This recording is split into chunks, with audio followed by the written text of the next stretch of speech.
Hello everyone, आज हम discuss करेंगे विजन की PT 365 इन्वायरमेंट के उसका first topic. So let's start. So topic है क्लाइमेट चेंज और उसका सब टॉपिक है IPCC की 6th असेसमेंट रिपोर्ट। तो देखते हैं ये न्यूज़ में क्यों थी। रिसेंटली क्या हुआ है कि जो इंटर गवर्नमेंट पैनल है ऑन क्लाइमेट चेंज पे उसने रिलीज़ की है अपनी 6th असेसमेंट रिपोर्ट, और उस रिपोर्ट का क्या नाम है AR6 climate change 2021 the physical science basis. ठीक है, तो पहले हम देख लेते हैं कि जो inter governmental panel on climate change ये क्या है। ये एक इंटर गवर्नमेंटल ऑर्गेनाइजेशन है। ठीक है, ये ग्लोबल लेवल पे एक ऑर्गेनाइजेशन है जो क्रिएट हुई थी 1988 में।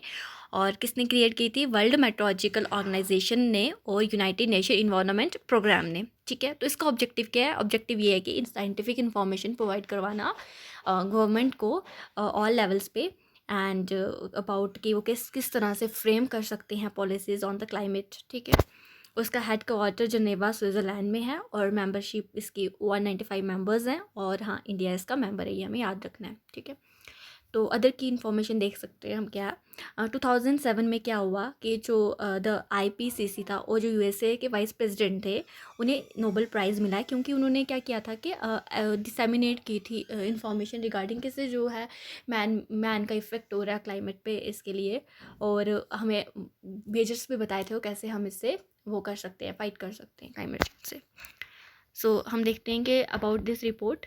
तो जो द IPCC प्रिपेयर को जो IPCC ये प्रिपेयर करते हैं कंप्लीट एक ऐसी असेसमेंट रिपोर्ट बताता है कि जो हमारे पास जो scientific technical socio economic knowledge क्या है, क्लाइमेट चेंज पे कितनी नॉलेज है, scientific technical and socio economic, और क्लाइमेट चेंज का इम्पैक्ट क्या है, फ्यूचर उसके रिस्क क्या हैं, और ये भी बताता है कि कैसे हमें रिड्यूस करना है क्लाइमेट चेंज को जो हो रहा है। ठीक है, तो अभी तक 5 असेसमेंट रिपोर्ट जो हैं वो प्रोड्यूस की कर दी है इसने, IPCC ने 5 अभी तक आ गई हैं, और जो फर्स्ट थी वो रिलीज़ हुई थी 1990 में। ठीक है, जो ये है this AR6 will be an update of the, और जो ये अभी वाली जो रिलीज़ हुई है 2021 में AR6, ये किसका अपडेट है? AR5 का जो रिलीज़ हुई थी 2013। तो 2013 के बाद ये अब जाके रिलीज़ हुई है AR6। ठीक है, तो अब इम्प्रूवमेंट क्या हुई है जो AR5 से लेके, और जो अब रिपोर्ट आई है हमारी AR6, तो इसमें क्या इम्प्रूवमेंट हुई है? तो improvements in observation-based estimates and information from the paleoclimate archives provide a comprehensive view of each component of the climate system and its change to a date। तो अभी क्या हुआ कि इम्प्रूवमेंट होगी ऑब्जर्वेशन बेस्ड एस्टिमेट्स में, क्योंकि observation based estimates क्या होते हैं कि जो हम ऑब्जर्वेशंस करते हैं उसमें अभी इंप्रूवमेंट हो गई है। ठीक है, जिस तरह से हम जो क्लाइमेट चेंज पे ऑब्जर्वेशन करते हैं, क्यों कैसे इंप्रूवमेंट हो गई? देखो GPS आया जी इस सिस्टम की वजह से क्या हो गया कि इंप्रूवमेंट हो गई है, और जो इन्फॉर्मेशन हमें मिली है जो पेलियो क्लाइमेट आर्चिव्स, तो पेलियो क्लाइमेट आर्चिव्स कैसे क्या हो गए, रॉक्स वगैरह वॉल्कनों की जो स्टडीज़ करके, ठीक है, कोरल की स्टडीज़ करके, आई शीट्स की स्टडी करके जो हमें इन्फॉर्मेशन मिली है, तो उससे वो भी क्या होगी, वो भी इम्प्रूव हुई है पहले से। ठीक है, new climate model simulations, new analysis and methods combining multiple lines of evidence lead to the improved understanding of a human influence on a wider range of climate variables including weather and climate extremes। तो क्या हुआ कि new हमने climate models develop किए हैं, new तरह के हमारे पास मेथड्स अब आ गए हैं। जैसे मैंने आपको कहा कि GPS GIS इस तरह के हमारे पास मेथड्स आ गए हैं। तो इससे क्या हुआ कि जो हम अच्छे से समझ पाएंगे जो ह्यूमन का इन्फ्लुएंस जो क्लाइमेट के जो वेरिएबल्स हैं, जो वेदर्स हो गए, क्लाइमेट वेदर वगैरह पे क्या इफ़ेक्ट है, इससे हम अच्छी तरह से समझ पाए हैं जो भी न्यू डेवलपमेंट्स जो हुई हैं। ठीक है, तो ये बताया है कि जो हमारी AR5 थी और उससे अभी तक लेके AR6 में क्या क्या इम्प्रूवमेंट हुई हैं। अब की फाइंडिंग्स इस रिपोर्ट में क्या क्या है, क्या क्या इस रिपोर्ट में बताया गया है। तो कुछ ऑब्जर्वेशंस हैं इसकी, क्या कि ह्यूमन का जो इन्फ्लुएंस है वो किस तरह से उसने क्या किया है कि वार्म किया हुआ है हमारे एटमॉस्फेयर को, ओशन को, लैंड को। ठीक है, तो अब ये ऑब्जर्व किया गया है कि जो हमारे ग्रीन हाउस गैसेज होती हैं, जो ग्रीन हाउस गैसेज तो हमें पता है कार्बन डाइऑक्साइड हो गया, वाटर वेपर्स हो गया, ठीक है, मीथेन एक्सेट्रा ये हो गया, तो इनकी जो कंसनट्रेशन है जो 1750 में थी वो क्या हो गई हैं, वो इंक्रीज़ हो गई हैं। और इंक्रीज़ कैसे होगी? ह्यूमन एक्टिविटीज़ की वजह से वो क्या होगी, इंक्रीज़ हो गई हैं।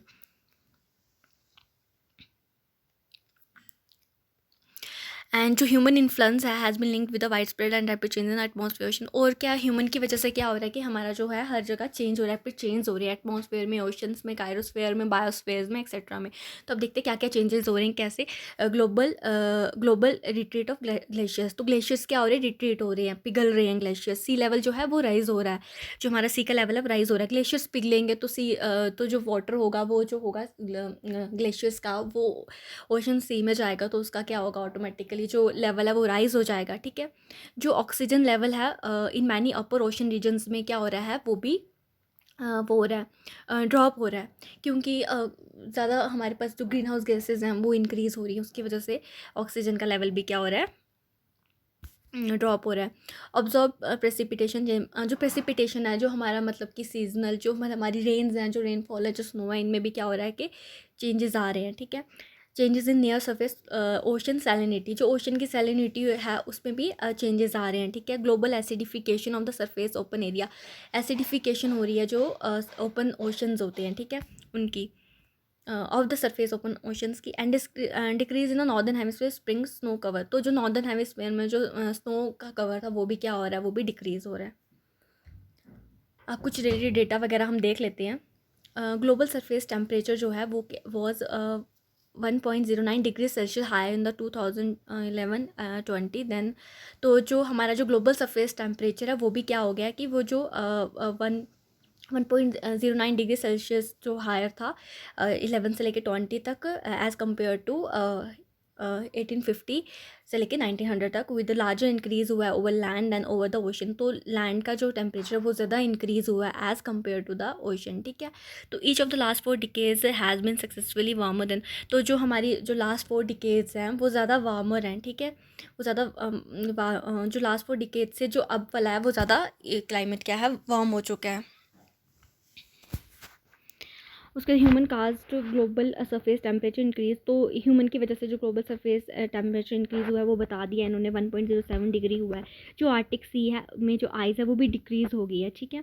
इन बिटवीन 1979 से लेके 1988 के कंपैरिजन में, और जो अब है 2010 से लेके 19 में जो आर्टिक सी की आइस है वो भी डिक्रीज़ हो चुकी है। Global mean sea level increase by, जो ग्लोबल सी का जो मीन सी लेवल है, जो ग्लोबल जो सी लेवल है ग्लोबली, वो भी क्या हुआ है कि 0.20 मीटर बिटवीन जो था 1901 एंड अब क्या हो गया 2018 में इतना इंक्रीज़ हो गया। इसके बीच में जो ग्लोबल सी लेवल था वो इतना इंक्रीज़ हो गया है फ्रॉम 1900 से लेके 2018 तक। जो क्लाइमेट जोन्स हैव शिफ्टेड, जो क्लाइमेट जोन्स है वो पोलवर शिफ्ट हो गई हैं। जो ग्रोइंग सीजन है वो भी क्या हो गया कि ज़्यादा लंबा हो गया है, अप टू द 2 डेज़ पर डिकेड। तो हर मतलब हर 10 साल बाद, डिकेड क्या होती है, 10 साल की होती है, तो हर 10 साल बाद क्या होता है कि जो 2 डेज़ बढ़ रहा है। ठीक है। जो हमारा जो एवरेज जो है। ठीक है। Since the 1950 in the northern hemisphere, ये हो गया नॉर्दर्न हेमिस्फीयर में। तो scale of recent changes across the तो क्या क्या मतलब चेंज हो रहे हैं, जो मतलब कि जो पहले ऐसे कभी चेंज नहीं हुए तो अब ऐसे चेंज हो रहे हैं।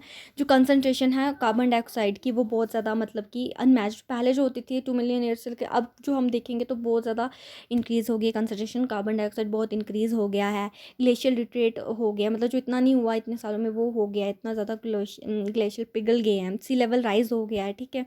असम आर्टिक आइस कवरेज भी कम हो गई है, ओशन वार्मिंग हो गई है, ओशन एसिडिफिकेशन हो गई है। ठीक है। Human induced climate change is already affecting many weather, तो जो हमारी वजह से, ह्यूमन की वजह से क्लाइमेट चेंज, ह्यूमन इंड्यूस मतलब कि जो हमारी व्हीकल्स होगी, फैक्ट्रीज होगी, ठीक है, जो ये हमारी जो एक्टिविटीज़ है इनकी वजह से ऑलरेडी हमारे जो वेदर है, जो climate extremes every region across affect हुआ है। ठीक है।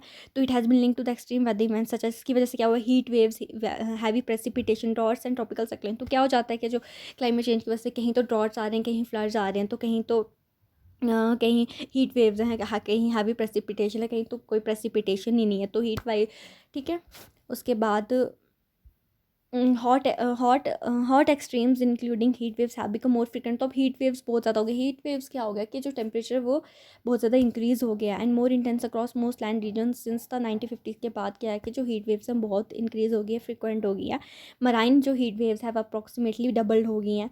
जो फ्रिक्वेंसी है, जो इंटेंसिटी है विद प्रेसिपिटेशन इवेंट की, वो भी इंक्रीज़ हो गई है। ठीक है। जो ट्रॉपिकल साइक्लोन है अक्रंस, वो भी इंक्रीज़ हो गया है लास्ट 4 डिकेड्स के कंपेरिजन में। तो human cause net positive radiative forcing causing an accumulation of additional energy in the climate system। तो ह्यूमन की वजह से क्या हुआ है कि जो पॉजिटिव रेडिएटिव फोर्सिंग की वजह से क्या हो गया कि एडिशनल जो एनर्जी है वो ऐड हो गई है हमारे क्लाइमेट में। ठीक है, तो अब ये रेडिएटिव फोर्सिंग क्या होती है कि चेंज हो जाता है एनर्जी फ्लक्स का एटमॉस्फेयर में, या तो नेचुरल की वजह से होता है या एंथ्रोपोजेनिक ह्यूमन की एक्टिविटीज़ की वजह से होता है। ठीक है, तो एनर्जी फ्लक्स क्या होता है कि चेंज हो जाता है, टेम्परेचर में चेंज हो जाना। ठीक है, एंड रेडिएटिव फोर्सिंग का है कि जो ट्रांसफ़र होती है ना हीट, उसका ज़्यादा होना ट्रांसफ़र। ठीक है, एनर्जी फ्लक्स का चेंज हो जाना। तो जब ओके, एंड देन उसके बाद heating of the climate system has caused global mean sea level rise through sorry अच्छा ये पॉजिटिव रेडिएटिव फोर्सिंग का मतलब क्या होता है कि अर्थ क्या है, पॉजिटिव रेडिएटिव फोर्सिंग हो रहा है, मतलब क्या हो रहा है कि अर्थ जो है वो रिसीव कर रही है ज़्यादा इनकम इनकम मतलब रेज उसकी ज़्यादा आ रही है, और रेडिएट कम हो रही है। इसका मतलब रेडिएट कम क्यों हो रही है, क्योंकि कार्बन डाइऑक्साइड कंसनट्रेशन ज़्यादा हो गया, वो एक एनवलप की तरह बन चुका है। तो उससे क्या हो रहा है कि रेडिएट नहीं कर पा रही है, वो बाहर नहीं भेज पा रही है, ज़्यादा इनकमिंग ज़्यादा आ रही है और यहाँ से रेडिएट नहीं हो पा रही, तो उसकी वजह से वार्मिंग हो रही है। Okay, heating of the climate system has caused global mean sea level भी राइज हो गया, क्योंकि आइस का लॉस हो रहा है, थर्मल एक्सपेंशन हो रही है। ठीक है, ओशन वार्मिंग की वजह से शेप स्ट्रक्चर वॉल्यूम सब कुछ चेंज हो रहा है, थर्मल एक्सपेंशन हो रही है। ठीक है, और सी लेवल भी राइज हो रहा है आइस के लॉस की वजह से। ओशन वार्मिंग अकाउंटेड फॉर, तो ओशन भी वार्म्स हो रहे हैं। ठीक है, 95% of the heating in the climate system में इतना कर रहे हैं, थर्मल एक्सपेंशन हो रही है। ठीक है, सी लेवल राइज हो रहा है, ये सब कुछ इसमें बताया हुआ। देख, the equilibrium climate sensitivity is estimated to be 3 degree Celsius इतना हो गया।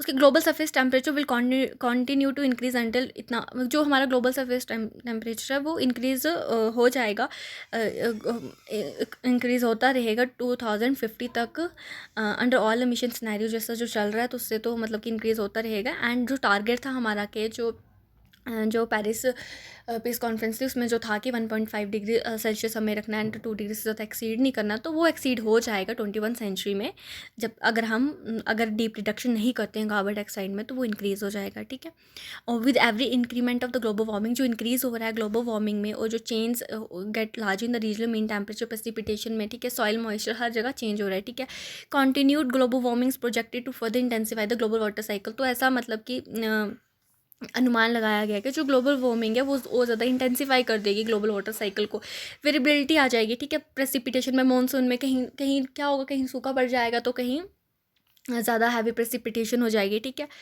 with increase in the carbon dioxide emission, the ocean and the land carbon sinks or will less become effective at absorption of the carbon dioxide from the atmosphere। तो अगर ज़्यादा carbon dioxide होगा, तो जो हमारे क्या हैं, जो हमारे सिंक्स है, कार्बन सिंक हैं, ठीक है, ओशंस हो गए ना, ट्रीज वगैरह, तो इन पे भी क्या होगा, ये लेस इफेक्टिव हो जाएंगे। ठीक है, many change due to the past and future green house gas emission are reversible, तो जो भी चेंज होते हैं, मतलब जो भी मैनी चेंज जो हुए हैं पास्ट में और फ्यूचर में, जो ग्रीन हाउस के, वो इरिवर्सिबल हैं, उसे हम ठीक नहीं कर सकते हैं। ठीक है, स्पेशली चेंज जो ओशन में होते हैं, आइस शीट्स में होते हैं, ग्लोबल सी लेवल में होते हैं, वो मतलब इरिवर्सिबल हैं, वो ठीक नहीं हो सकते। क्योंकि देखो, अब जो आइस तो पिघल गई, सी लेवल राइज हो गया, तो अब वो इरिवर्सिबल हैं। ठीक है, तो climate information for risk assessment and regional adaptation, ये देखते हैं क्या है, multiple climate impact drivers are projected to change in all the regions of the climate. तो बोला है कि जो मल्टीपल जो क्लाइमेट इम्पैक्ट ड्राइवर्स हैं, ऐसा मतलब कि प्रोजेक्ट किया गया है, ऐसा अनुमान लगाया गया है कि जो भी क्लाइमेट इम्पैक्ट ड्राइवर्स हैं, वो हर जगह में, हर रीजन्स के, हर वर्ल्ड के हर रीजन में क्या है, वो चेंज हो गए हैं। ठीक है, with change being more wide spread at 2 degree Celsius compare to इतना इतना ग्लोबल वार्मिंग। तो क्लाइमेट इम्पैक्ट ड्राइवर्स क्या होते हैं कि फिजिकल क्लाइमेट सिस्टम कंडीशंस होती हैं, मीन्स इवेंट्स एक्सट्रीम, यही हो गया कि कहीं हैवी प्रेसिपिटेशन होगी, कहीं फ्लड्स होंगे, कहीं टॉर्स होंगे, तो यही जो है means events extreme effect and element of society और इकोसिस्टम को ये इफेक्ट करते हैं। विद एवरेज जो इंक्रीमेंट हो रही है ग्लोबल वार्मिंग में, change get larger in the regional mean temperature, इनसे क्या हो रहा है, जो ग्लोबल वार्मिंग हो रही है, मीन टेम्परेचर इंक्रीज हो रहा है, प्रेसिपिटेशन वगैरह, ये सब कुछ low likelihood outcome such as ice sheet collapse, abrupt ocean circulation change, some compound extreme events and warming are substantially larger than the assessed every likely range of future warming cannot be ruled out and are a part of the risk assessment। तो ये सब कुछ जो है आई sheet collapse वगैरह, ocean circulation, ये सब कुछ मतलब कि असेसमेंट, रिस्क असेसमेंट रिपोर्ट में होता है। पार्ट हैं उसके। रीजनल फाइंडिंग्स, अब इंडिया में क्या क्या देखा गया है, फॉलोइंग इम्पैक्ट्स तो देखे गए हैं इंडिया में, साउथ एशियन रीजन में, ठीक है। जो हीट वेव्स है और जो ह्यूमिड हीट स्ट्रेस है वो बहुत ज़्यादा, मतलब हीट वेव्स यहाँ पे जो कि टेम्परेचर बहुत ज़्यादा राइज हो गया है, ह्यूमिड हीट स्ट्रेस इंटेंसीफाई हो गया, फ्रिक्वेंट हो गया during the first 20th century all over the South Asia में हो जाएगा, सॉरी। जो हीट वेव्स और ह्यूमिड हीट स्ट्रेस है वो इंटेंसीफाई हो जाएगा, फ्रिक्वेंट हो जाएगा 21 ड्यूरिंग द 21 सेंचुरी, ठीक है। Both annual and summer monsoon precipitation, annual भी और समर भी मानसून प्रेसिपिटेशन क्या हो जाएगी, इंक्रीज हो जाएगी during the 21st century. Will enhanced inter annual variability आ जाएगी, इंटर एनुअल वेरिएबिलिटी आ जाएगी, ठीक है। फिर उसकी वजह से प्रेसिपिटेशन इंक्रीज होगी तो फ्लड्स वगैरह आएंगे, ठीक है। Fire weather season are projected to lengthen and जो फायर वेदर सीजन है वो भी लेंथन हो जाएंगे, वो भी इंटेंसीफाई हो जाएंगे। Covered areas and snow volumes जो है वो डिक्रीज हो जाएगी, ठीक है। In most regions of the Hindu Kush जो हिमालय है during the first 21st century and the snow line elevations will rise and the glacier walls are likely to decline with greater mass loss in a higher carbon dioxide emissions scenario. तो जो snow जो covered areas हैं snow वगैरह से, जो हिंदू कुश हिमालय है, ठीक है, जो हमारे नॉर्थ वेस्ट में जो हिंदू कुश इंडिया के है हिंदू कुश हिमालय, तो उससे क्या उसकी वो वहाँ पर क्या होगा उस सीजन्स में स्नो वगैरह वो हो जाएगी, पिघल जाएगी, ठीक है। उसके बाद ग्लेशियर्स वगैरह पिघल जाएंगे। Regional mean sea level continue, जो रीजनल जो हमारा मीन सी लेवल है वो भी इंक्रीज़ होता रहेगा, ठीक है, क्योंकि जब ग्लेशियर रिट्रीट वगैरह होंगे सब कुछ होगा तो मीन सी लेवल तो ऑटोमेटिकली इंक्रीज़ होगा। उससे क्या होगा कि जो कोस्टल में एरियाज़ हैं वहाँ पर फ्लडिंग वगैरह होगी, फ्लड आएंगे and higher extreme total water area in low lying areas and coastal erosion, तो इरोजन्स वगैरह होंगी वहाँ पे and along the sandy beaches है वहाँ पर इरोजन होंगी, वहाँ पर कोस्टल फ्लड्स आएंगे, ये सब कुछ आएंगे। थैंक्स। अब हम नेक्स्ट जो है इमिशन गैप रिपोर्ट ये कल पढ़ेंगे। Thank you.